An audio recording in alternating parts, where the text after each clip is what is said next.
ഇപ്പോൾ ഡൽഹിയിൽ ബംഗ്ലാദേശികളെ അവിടെ നിന്ന് കുടിയൊഴിപ്പിക്കുകയാണ്. അതോടൊപ്പം തന്നെ അവരെ പല ആശുപത്രിയിലും ചികിത്സിക്കില്ലെന്ന് പറയുന്നു. അതോടൊപ്പം തന്നെ അവരെ ഒറ്റപ്പെടുത്തുവാനുള്ള ഒരു ശ്രമം നടത്തുന്നു. അത് ഒരു പരിധി നോക്കിയാൽ ഇന്ത്യയുടെ ജനങ്ങളുടെ വികാരമാണ്. കാരണം ബംഗ്ലാദേശിൽ ആ ഹിന്ദുക്കളെ വലിയ രീതിയിൽ തന്നെ അക്രമങ്ങൾക്ക് ഇരയാക്കുന്നു. അതിനാൽ തന്നെ ഇന്ത്യയുടെ ജനങ്ങളുടെ ഭാഗത്തു നിന്ന് സ്വാഭാവികമായ ഒരു പ്രതികരണം ഉണ്ടാകുകയാണ്. ഇതിപ്പോൾ ഇന്ത്യയിൽ വ്യാപകമായി നടക്കുകയാണോ?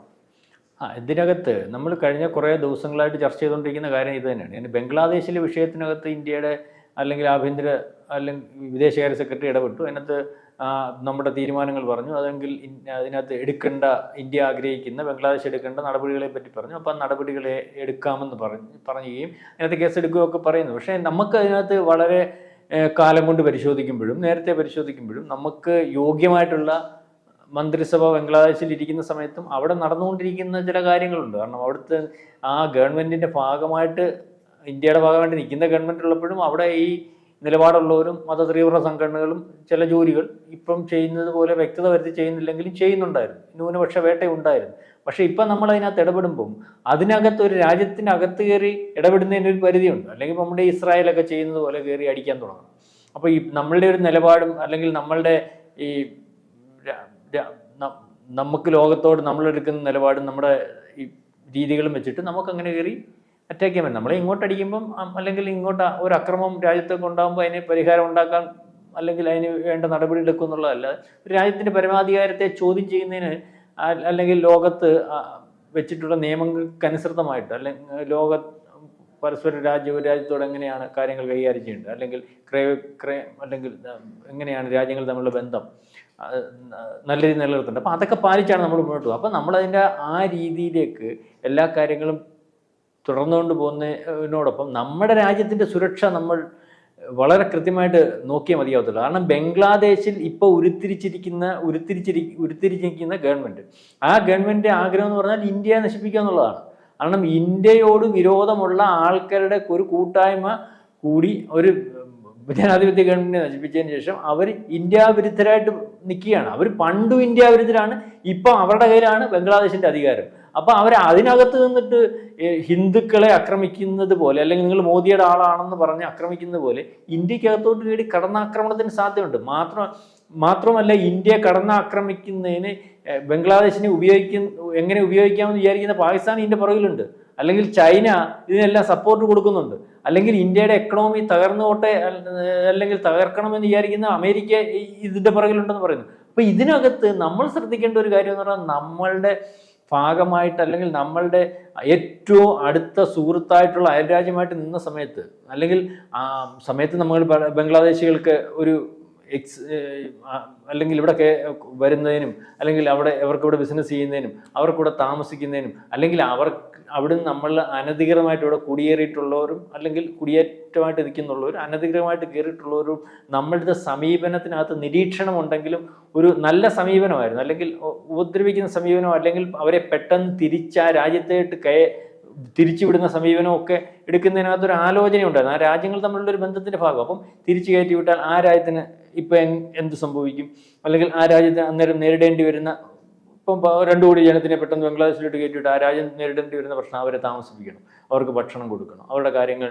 അപ്പോൾ അതിൻ്റെ സാമ്പത്തിക പ്രശ്നം ഇപ്പം അതുകൊണ്ട് അന്ന് ഈ ഹസീനയുടെ ഭാഗമായിട്ട് നിൽക്കുമ്പോൾ നമ്മൾ ഈ കാര്യങ്ങൾക്കൊക്കെ ഒരു തീരുമാനം എടുക്കുന്നതിനകത്ത് ഒരു ആലോചന ഉണ്ടായിരുന്നു. പക്ഷെ ഇപ്പം നമുക്ക് അങ്ങനെ ആലോചിച്ചിരിക്കാൻ പറ്റത്തില്ല. കാരണം ആലോചിച്ചിരിക്കാൻ പറ്റത്തില്ല എന്ന് പറയുന്നതിൻ്റെ പ്രധാനപ്പെട്ട കാര്യം എന്ന് പറഞ്ഞാൽ ഈ 2 കോടി ഔദ്യോഗികമായിട്ട് ഇവിടെ ഉണ്ടെന്ന് നമ്മൾ പറയുന്നുണ്ടല്ലോ. നമ്മുടെ ഗവൺമെൻറ് തന്നെ പറയുന്നുണ്ട് 2 കോടി ബംഗ്ലാദേശികൾ ഇന്ത്യയിലുണ്ട്. അതിനകത്ത് കുടിയേറ്റക്കാരുണ്ട്. നമ്മൾ കുടിയേറ്റം അംഗീകരിച്ചിട്ട് ഇവിടെ ചേരികളിലും മറ്റ് പ്രദേശങ്ങളിൽ താമസിക്കുന്നുണ്ട്. അനധികൃതമായിട്ടുള്ള കണക്ക് നമ്മുടെ കയ്യിലില്ല. അത് 2 കോടിക്ക് അപ്പുറം പോവും. ഈ ബംഗ്ലാദേശികൾ ഈ അനധികൃതമായിട്ടോ അല്ലെങ്കിൽ ഇവിടെ കുടിയേറിയിരിക്കുന്ന ബംഗ്ലാദേശികളുടെ സ്വഭാവം ഒരുപക്ഷെ ഇന്ത്യക്കകത്ത് നിൽക്കുന്നെങ്കിലും ഇന്ത്യ വിരുദ്ധമാണെങ്കിൽ അവരെ ഉപയോഗിക്കാൻ പറ്റുമല്ലോ. അവരെ ഉപയോഗിക്കാൻ പറ്റുന്ന രീതിയിലേക്കുള്ള ഈ തീവ്ര നിലപാടുള്ളവരെ കയറ്റിവിട്ടാൽ മതിയല്ലോ. അവരെത്തരത്തിലൂടെ വർക്ക് ചെയ്യുന്നുള്ളതിനെ പറ്റി നമുക്ക് ബോധ്യമില്ലല്ലോ. അപ്പോൾ ആ രീതിയിലേക്കുള്ള കാര്യങ്ങൾ ഈ ഇന്ത്യക്ക് ആശങ്ക ഉണ്ടാക്കുന്നുണ്ട്. അല്ലെങ്കിൽ ബംഗ്ലാദേശിൽ ഈ വിഷയം ഉരുത്തിരിയുമ്പോൾ ഇന്ത്യയിലുള്ള ബംഗ്ലാദേശികൾ ഏത് രീതിയിൽ ഇന്ത്യയോട് അല്ലെങ്കിൽ പ്രതികരിക്കും. ബംഗ്ലാദേശിലുള്ള ഇവിടെ പഠിക്കാൻ വന്ന ഒരു പയ്യൻ അവിടുത്തെ ബംഗ്ലാദേശിലെ ഹിന്ദുത്വയ്ക്ക് അനുകൂലമായിട്ട് വാട്സപ്പ് ഗ്രൂപ്പിനകത്ത് അവിടെ നിന്നുള്ള രാജ്യത്തിന്റെ വാട്സപ്പ് ഗ്രൂപ്പിനകത്ത് വന്നപ്പോൾ ഇവൻ ഇവിടുന്ന് ഓക്കെ ഇവിടെ നിന്ന് ഇന്ത്യയുടെ ഭാഗമായിട്ട് ഇന്ത്യയിൽ നിന്നിട്ട് ഇന്ത്യയുടെ ചെലവിൽ ഫ്രീ ആയിട്ട് പഠിച്ചുകൊണ്ടിരിക്കുന്നതാണ്. അവനെ അന്നേരം തിരിച്ചു കയറ്റി. അപ്പോൾ അതേ രീതിയിൽ നിരീക്ഷിക്കുന്നു. അതിന്റെ ഭാഗമായിട്ട് കഴിഞ്ഞ ദിവസം നമ്മൾ ചർച്ച ചെയ്ത ഡൽഹിയിൽ ലഫ്റ്റനന്റ് ഗവർണർ ചീഫ് സെക്രട്ടറിക്കും പ്രധാനപ്പെട്ട കേന്ദ്രമാണ് ഡൽഹിയിൽ അവിടെ കിടക്കുന്ന കുടിയേറ്റക്കാരെ പരിശോധിക്കാൻ പറഞ്ഞു. അതിനകത്ത് കുടിയേറ്റ കാർഡുള്ളവരാണോ അല്ലെങ്കിൽ അല്ലാത്ത അനധികൃതമായിട്ടുള്ളവരെ വളരെ കൃത്യമായിട്ട് പരിശോധിച്ചിട്ട് അവരെ കണ്ടെത്തി തിരിച്ചയക്കേണ്ടതായിട്ടുണ്ട്. ഇന്നലെ തൊട്ട് പരിശോധന തുടങ്ങിയിട്ടുണ്ട്. വളരെ കൂടുതൽ ആൾക്കാരെ പോലീസ് സ്റ്റേഷനിൽ അറസ്റ്റ് ചെയ്ത് വെച്ചിട്ടുണ്ട്, അവരെ തിരിച്ചു കയറ്റി വിടുന്നതിനും. അപ്പോൾ അതിനുവേണ്ടി ഇപ്പം ചില മാധ്യമങ്ങളും സ്ഥിരം കൂവുന്ന മാധ്യമങ്ങളുണ്ടല്ലോ, ഈ ഇതുപോലുള്ള ചേരികൾ ഇന്ത്യയുടെ പല ഭാഗത്തും ഉണ്ട്. ഗുജറാത്തിലും മറ്റിടത്തുമൊക്കെ ഇതുപോലുള്ള ആൾക്കാർ കിടക്കുന്നുണ്ട്. ഈ നമ്മുടെ അമേരിക്കൻ പ്രസിഡന്റ് ഇവിടെ വന്നപ്പോൾ വേറെ ഒന്നുമല്ല, അദ്ദേഹത്തിന്റെ സുരക്ഷയ്ക്ക് വേണ്ടി ഇതുപോലുള്ള ചേരികളിൽ താമസിക്കുന്ന ആൾക്കാരുടെ സ്വഭാവത്തെ പറ്റി അറിയത്തില്ല, സുരക്ഷയ്ക്ക് വേണ്ടി അവിടെ മതിൽ കെട്ടിയപ്പോൾ അമേരിക്കൻ പ്രസിഡന്റ് ഇവിടെ വരുമ്പോൾ അദ്ദേഹത്തിന് വേണ്ട സുരക്ഷ ക്രമീകരണങ്ങൾ ഉണ്ടാക്കുക. അതിന് പറഞ്ഞ് ചേരിയെ മറച്ചാണെന്ന് പറഞ്ഞ് ഇവിടെ എന്തും വേണ്ടി നമുക്കറിയാവുന്ന മാധ്യമങ്ങൾ ഇന്ത്യയിൽ ചേരികളെ മറച്ചു പിടിക്കും. ഇന്ത്യയുടെ ചേരികളെ അമേരിക്കയിൽ കാണണമെങ്കിൽ പുള്ളിക്ക് ഇവിടെ വന്ന് നേരിട്ടേ കാണാൻ പറ്റത്തുള്ളൂ.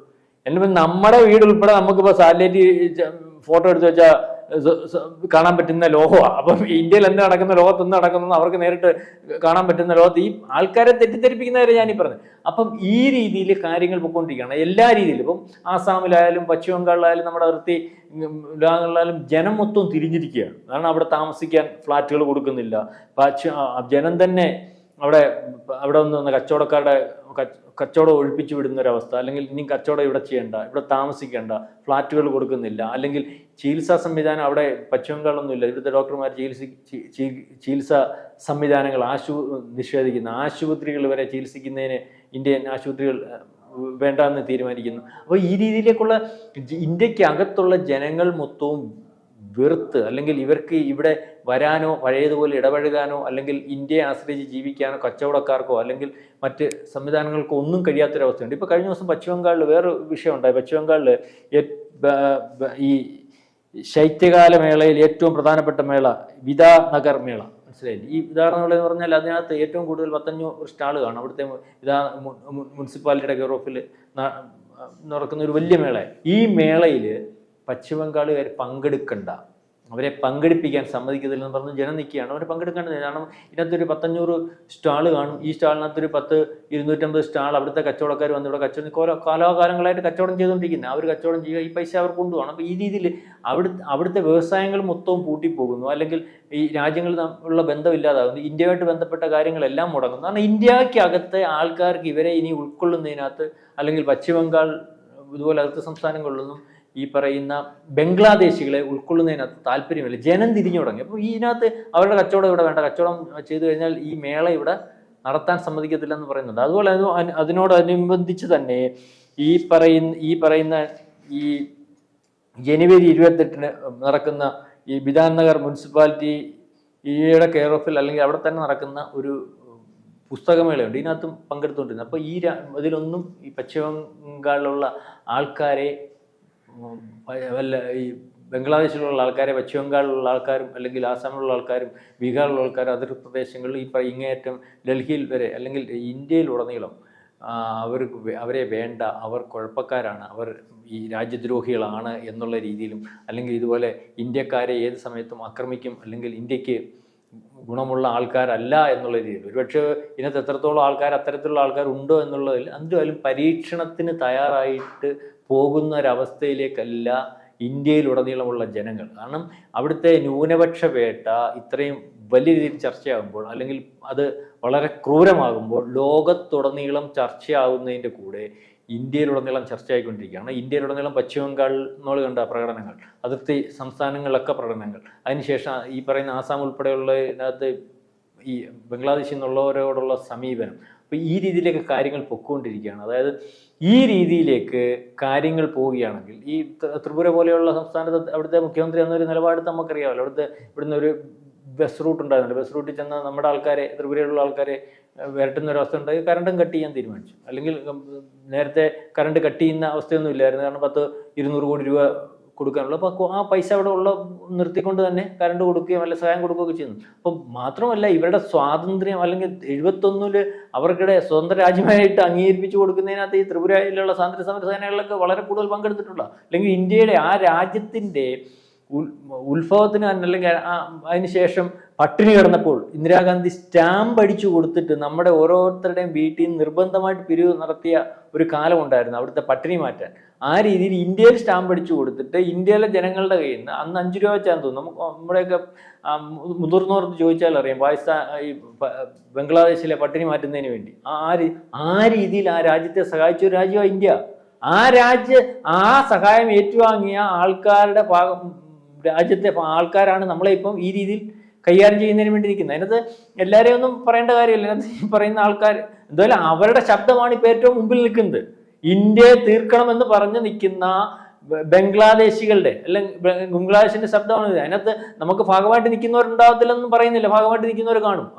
പക്ഷേ മറ്റവരുടെ ശബ്ദമാണ്. കാരണം അവരുടെ നിയന്ത്രണത്തിനാണ് ആ രാജ്യം. അപ്പോൾ അവരുടെ നിയന്ത്രണത്തിലുള്ള ആൾക്കാർ എത്രത്തോളം ഇന്ത്യയിലുണ്ടെന്ന് അറിയത്തില്ലല്ലോ. നമ്മൾ നിരീക്ഷിച്ചുകൊണ്ടൊക്കെ ഇരിക്കുകയാണെങ്കിലും അതിന് കരുതലെടുത്ത് പോകുന്നതിന് എല്ലാ സംസ്ഥാനങ്ങൾക്കും നിർദ്ദേശം നേരത്തെ കൊടുത്തിട്ടുള്ളതാണ്. അത് കൂടുതൽ വ്യക്തതയോടുകൂടി കൊടുക്കുകയും അതിന് തീരുമാനമുണ്ടാക്കുകയും ചെയ്തു പോകുന്ന ഒരു രീതിയാണ്. അതായത് എല്ലാ രീതിയിലും ബംഗ്ലാദേശികൾ പെടുക തന്നെ ചെയ്യും. ബംഗ്ലാദേശികളെ 4 വഴിക്കൊന്നും ഇന്ത്യ ഗവൺമെൻറ്റും അല്ലെങ്കിൽ ഇന്ത്യക്കകത്തുള്ള ജനങ്ങളും ഊടുപാടെ അടിക്കുന്ന ഒരവസ്ഥയാണ്. പട്ടിണി കിടന്ന് ചാകുന്ന ഒരവസ്ഥയിലേക്ക് ഈ രീതിയിൽ ഇന്ത്യ നിലപാടെടുത്തു കഴിഞ്ഞാൽ ബംഗ്ലാദേശിൽ പോകുമെന്നുള്ള കാര്യത്തിൽ യാതൊരു സംശയമില്ല. നമുക്ക് നമ്മുടെ സുരക്ഷിതയുടെ ഭാഗമായിട്ട് ഇത്തരത്തിൽ നിലപാടെടുത്ത് പോകാതിരിക്കാൻ നിവൃത്തിയില്ല. കൂടുതൽ വാർത്തകളും വിശേഷങ്ങളും നിങ്ങളിലേക്ക് എത്താൻ ABC മലയാളം സബ്സ്ക്രൈബ് ചെയ്യുക, ബെൽ ബട്ടണും അമർത്തുക.